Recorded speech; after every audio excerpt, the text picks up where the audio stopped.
Hi, this is John Beach with Buckhead Heritage. We're doing an oral history with Ed Daugherty. It's January 28th, 2020, and we're at Ed's house on West Wesley. Ed, thank you for joining us today. Thank you. Ed, first of all, we'd like to talk about what Buckhead Heritage thinks are most important things from your perspective that we've lost over the years. In other words, what if you could go back in time and recover some of our lost history, what would you focus on first? Well, we're dealing in memory, and it seems to me part of the memory is the ugly as well as the architectural achievements. And I think it was at Menhennick's roadside fruit stand, just above what we now call the hole. We refer to the swamp as a hole. Peachtree Battle Shopping Center. Yeah.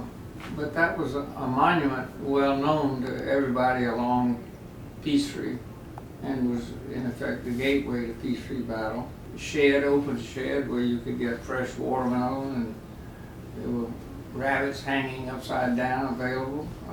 The school itself, which we have recorded photographically, E. Rivers, but it was an important piece of architecture, though it wasn't one of the sweetest buildings to observe. But it seemed to me it was a reflection of its time, probably built with the materials that were at hand, and is the cheapest, quickest way to get up a county building. That was the first of the three E. River schools. Right. The stone building that burned. Right. And of course it was essentially a wood frame building with a stone veneer. And then there was that huge fire escape that came out of the western edge of the building as a tunnel, and they would practice. I never attended E. Rivers, but my cousins did, and the great frolic was to be able to get a chance to jump out the window down the tunnel and slide down to the ground. But there's two divergent kinds of architecture which we're inclined, as we document architecture, to forget or play down, but that's domestic and indigenous and a reflection of the market. I thought those were important buildings. The Finch, Alexander, Barnes, Rothschild building, which superseded it after E. Rivers burned, was an exceptional three-level building, which was designed for the site, and you would remember step down to the south, and each classroom wing really got sunlight, and it was a building designed for children. It wasn't just a big stone warehouse. I believe it was simply demolished. It wasn't burned, it just simply demolished.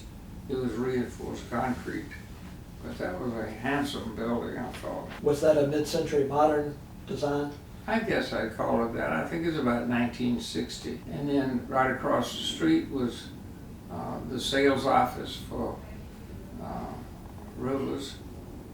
That was almost an imitation cottage, which survived for years as a kindergarten since the county didn't fund one. And Ms. Bloodworth, I believe Bruce Woodruff's grandmother, ran it for years. There was also, among the less than meritorious architecture, a large boring frame clapboard house on the corner of Peachtree and Peachtree Battle, where number 1 Peachtree Battle is, the townhouses. And it was close to the street and up quite high to Peachtree. And its entire backyard was a great chasm. You'll remember that it was simply dug out as if they were preparing to do something, and then never did this second house in that hole in the ground accessible from Peachtree Battle.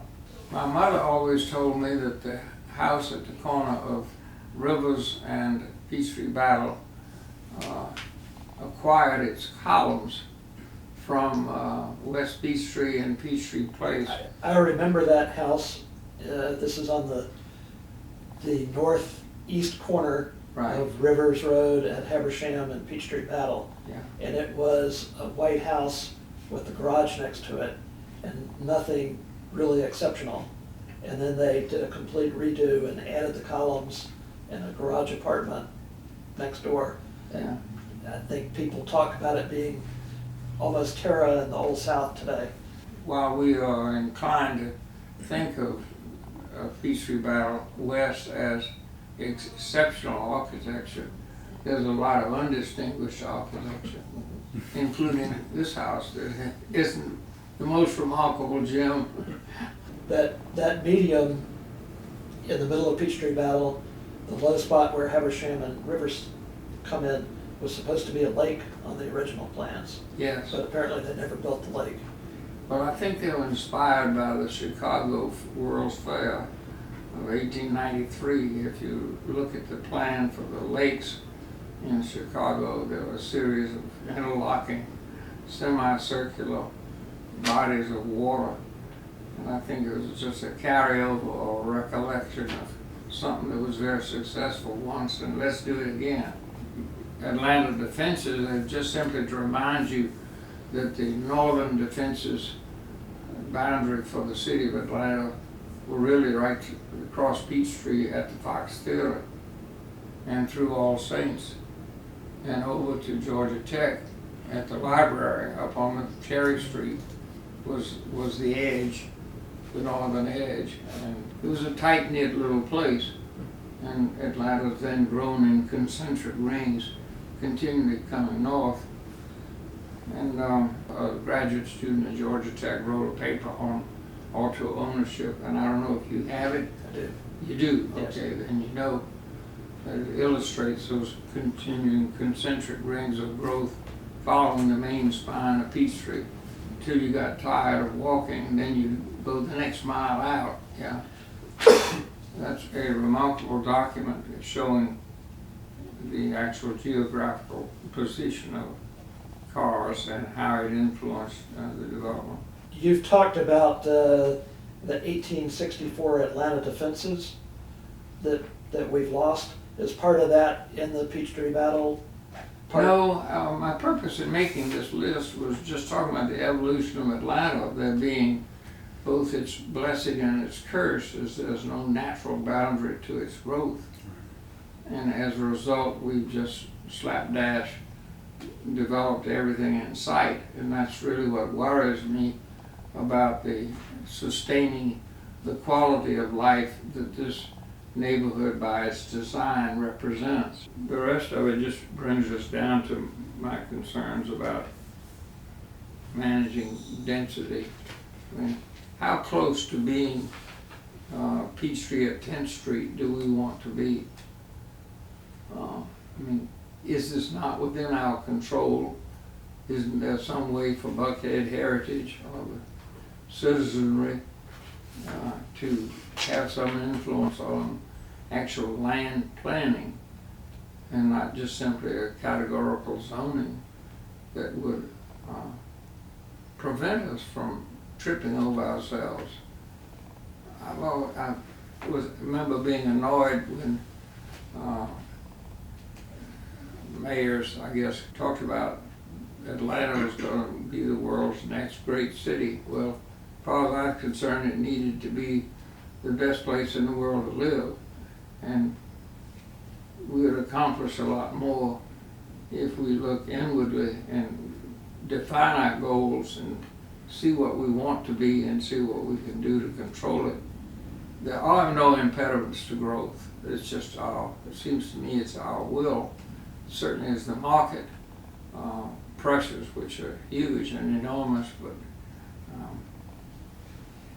anyway, these loose thoughts have three-dimensional effect. We as a community really need to pay attention to the zoning and all of the appeals. As you know, Buckhead, everything north of Collier Road was annexed by the city in the early 50s. The city imposed on it zoning that was consistent with zoning south of Collier Road. and those generally were 13,000 square foot lots. Well, you come to this neighborhood and the average is closer to 30,000 square feet for this neighborhood. This city is an attempt to not only regulate and give conformity for construction and zoning, but also to enhance the likelihood of properties, larger properties being subdivided and therefore providing a bigger tax base. And we went through a lot of that in the 60s with what I call making a tattoo on the toenail of an elephant, where you find lots all along Havisham and some on Peachtree where a little rectangle will be cut out with adequate frontage, complying with the frontage regulations, but resulting in lots that were anomalies. It was the change of scale that was the thing that bothers me. It wasn't a matter of these are estate properties only. It just simply was like mixing chocolate and vanilla. It was two totally different scales of architecture and living. And the commonality of the neighborhood is this sweep of green that really, an open space that pulls it all together. And that's what really allows the canopy of trees to remain. And the more we mess with it, the more we nibble away, the more toenails we create off of big feet, the more we're going to lose the very wonderful climate that we locally have. I mean, our atmosphere, our climate, environment right here is different than, say, across Peachtree for that matter, where the lots are consistently smaller, for example. One day, the Coggins property down the hill on the left side going west, Frank Coggins, the Elberton granite folk, got 10 acres up there, which builders are happy to tell you they're just drooling to get someday. And the same thing we went through with Mr. Campbell, was then mayor, was bragging about opportunities to capitalize on the available real estate, meaning some of the parks. And our Sibley Park strip through there was threatened, touted as being possibly 7 residential lots. There's a tremendous lack of park space in the Buckhead area. We have about half of them in the city. We have half of the park space according to National Park standards. So have you looked at the city's new urban ecology plan that creates natural paths along Peachtree and Nancy Creek? They have new proposals for that with enhanced setbacks for taking down trees and that kind of thing. Well, I figure God knew what he was doing when he gave Piedmont, Georgia trees. So we have a forest for a reason, and if we mess with it, we do it at our peril. We lose every day. In 1970, when the NPU Act came into being, the city created this system of reviews, community reviews. Each neighborhood was requested or required to do a self-study, and Peachtree Heights West performed its. And at that time, the city was proposing a zoning for Peachtree Road called the Park Avenue of the South. And that was when the city was really transformed from large single-family houses into what we see increasingly as high-density towers. Our concern was, as a neighborhood, was that A1 zoning would allow 90 units to the acre. 90 units to the acre. It just shows the unreality of dealing with the problems it creates. There was no, in that A1 zoning, there was nothing categorized for parks or public schools or fire stations or real estate. It was just simply going to be a commercial zoning for that entire strip. We have these high-density corridors, especially Peachtree, and we have clusters, different parts of Buckhead, with lots of single-family homes, with what some people would say are pretty large lots still. How do we protect what we have as far as a way of living moving forward? East Andrews, of course, for some years, fronting on East Andrews and West Basis Ferry and Roswell were apartments. The places. Very nice rentable apartments Uh-huh. for a while, but I never expected that it would be clear cut. So for all practical purposes, it's that forest, the very thing that makes Atlanta's weather, is just callously discarded. And the only forest that's left is what's in the ravines. And it works, of course, to control erosion as well as provide us sustained moisture in the ground that give us shade, so we're just cutting our throats with that.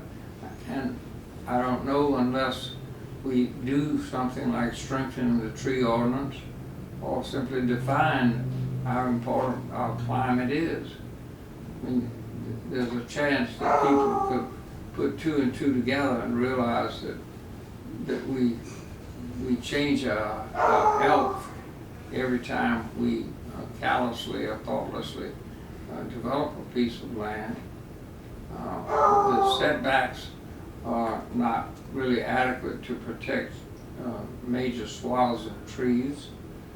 You can say, well, you can always plant more, but of course you can't put back something as big as this table. You put back a broomstick, Right.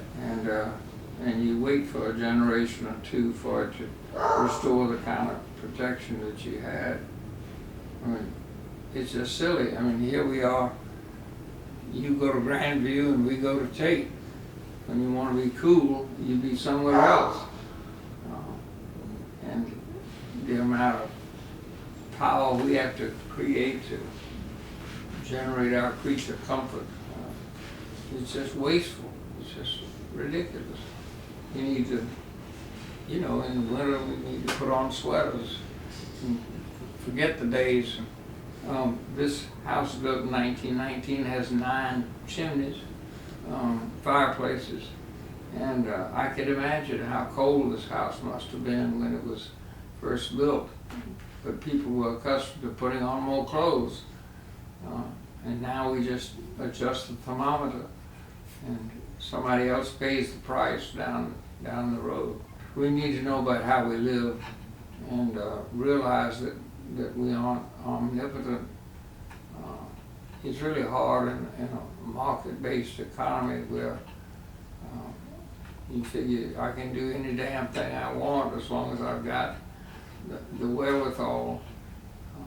We end up just simply cutting our throats by defying the sun and shade and the natural forest that we have.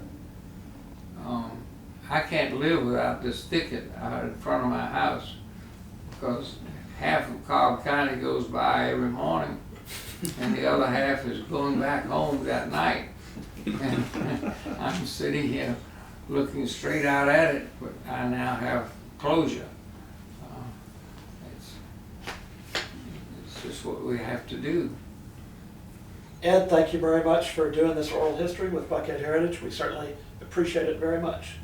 Bye-bye. Thank you.